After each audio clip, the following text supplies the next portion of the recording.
Hello, folks. This is Kenny with Just the Right Angle. Giving a live update on some issues that have come up. A big story that came out. It came out yesterday, but I thought I would talk a little bit about it and a little bit of some of the aspects that most of the media have not talked about. This is a main story. Attorney General Griffin applauds appellate decision upholding the SAFE Act's constitutionality, which will protect Arkansas children from harmful medical procedures. I'm not going to read this whole thing here, but Attorney General Griffin made the following announcement after the United States Court of Appeals to the Eighth Circuit upheld the constitutionality of Act 626 of 2021, better known as the SAFE Act. The Eighth Circuit held that Arkansas SAFE Act is constitutional. The law prohibits healthcare providers from performing gender transition, so-called surgeries on minors, or providing them with puberty blockers or cross-sex hormones. I applaud the court's decision, recognizing that Arkansas has a compelling interest in protecting the physical and psychological health of children, and I am pleased that children in Arkansas will be protected from risky experimental procedures with lifelong consequences. Now, you can read the court's decision and the PDF of this, and of course, it talks about Ted Griffin's background. This is Robin Lundstrom. She was the person who proposed the SAFE Act in the House of Representatives at the time. And this is Alan Clark, who pushed for it in the Senate. For those who don't know, weren't involved in this fight, this was during our last legislative session when Asa Hutchinson was governor. And Governor Asa Hutchinson publicly opposed the bill.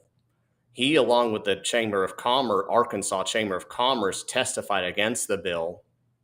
And although he didn't directly, as far as I know, get involved in the lawsuit against the bill, he did veto the bill.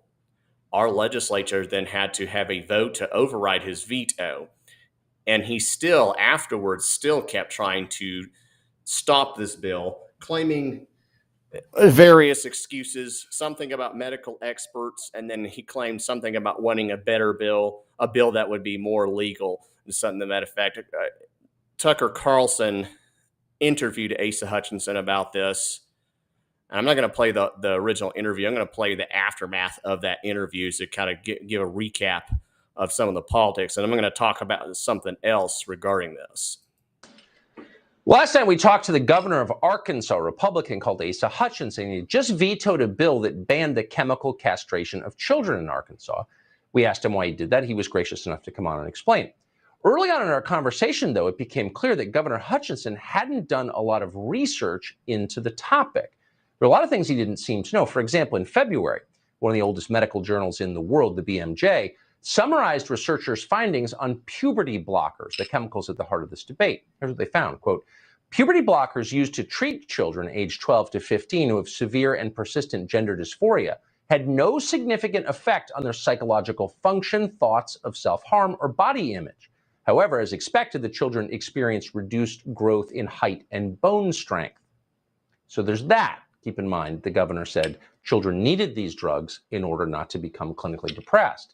That study suggests the drugs don't help. They only hurt children's bodies. But there are other studies, for example, one conducted by London's Tavistock Clinic, that found that puberty blockers, in fact, increased instances of self-harm and suicidal ideation in some children. And those aren't the only studies that have found that. Just days ago, Britain's National Institute of Health and Care Excellence determined that there is, quote, very low evidence supporting the idea that puberty blockers should be given to minors. The limited research we do have suggests that permanent life-altering treatments don't make gender dysphoria any better. In fact, those drugs may make it worse.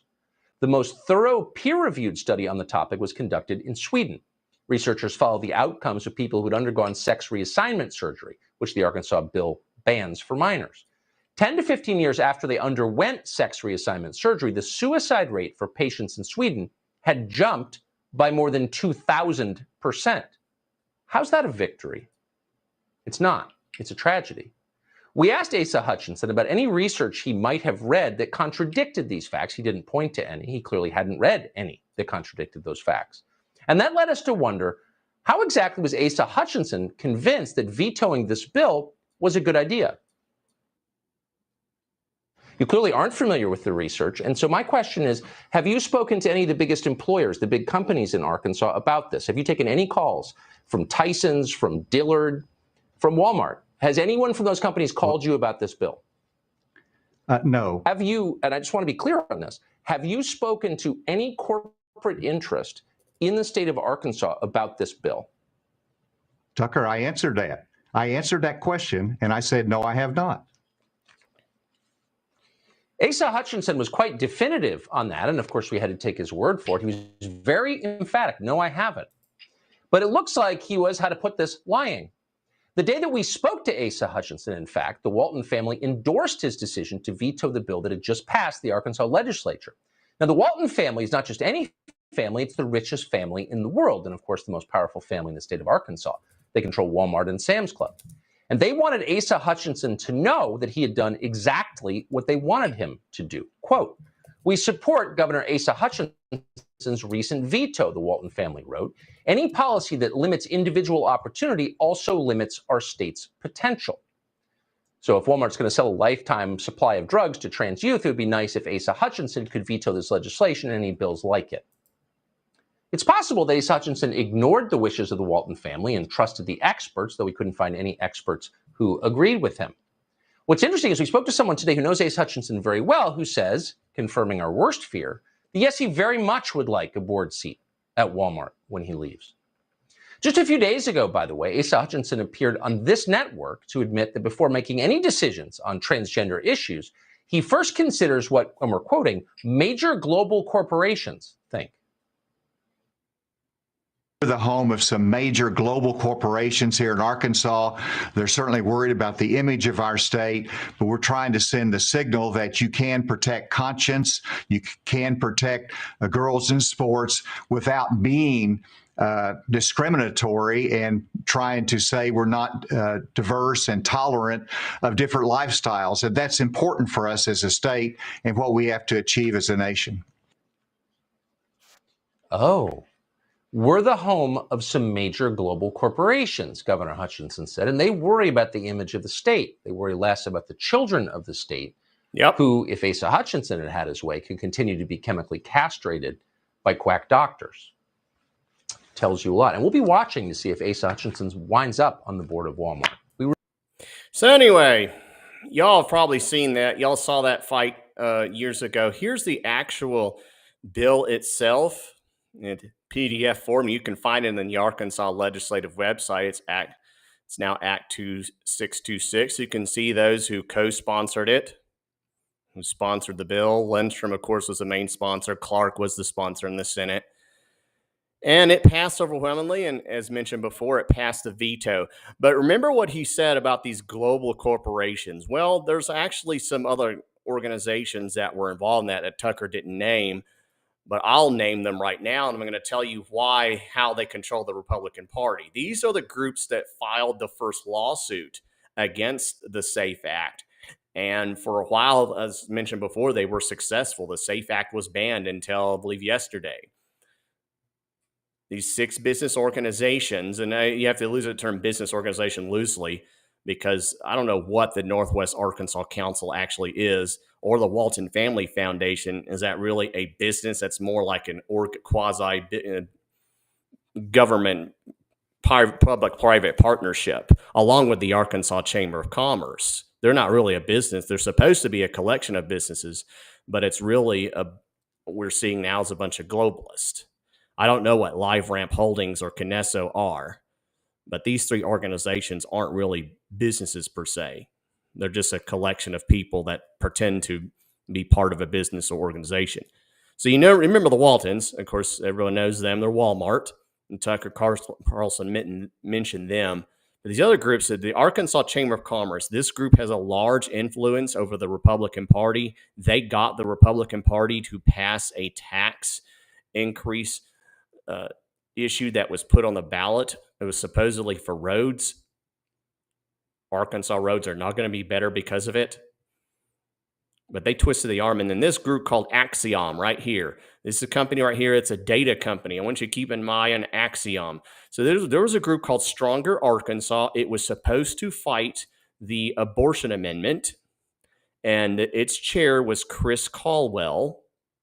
Most of its money came from this guy, Ronnie Cameron.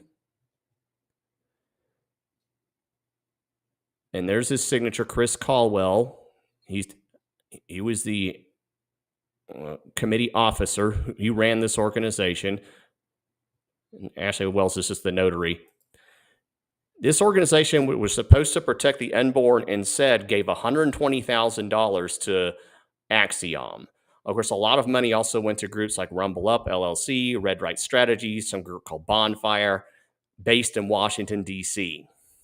So it didn't actually go to protecting the unborn by paying for blockers and a network to try to stop the gathering of signatures for the abortion amendment.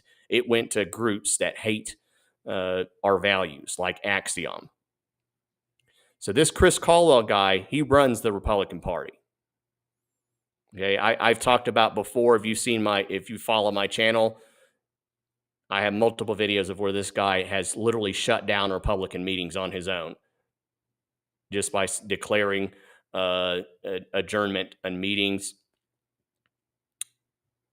And so again, the Arkansas State Chamber of Commerce consultants like Chris Caldwell, they run the Republican Party, and this is what they really believe. And until they are removed from the Republican Party, there will always be sabotage of various conservative issues. That's really all I wanted to talk about, is just this update on the story and some of the background behind it. I'll talk a little more about this in the future, but share this around, visit your county committees. When people who are running for office ask for your vote, ask for your support, ask them who their consultant is. Ask them who's running their campaign. If it's Chris Caldwell or Chase Duggar or someone from Impact Management, just know they're really not going to listen to you. And look up how much they're in connection with Randy Zook of the Arkansas State Chamber of Commerce. Folks, that's it. Y'all have a good day. Find a way to get involved. Remember, when the wicked rule, the people groan. You all have a great day.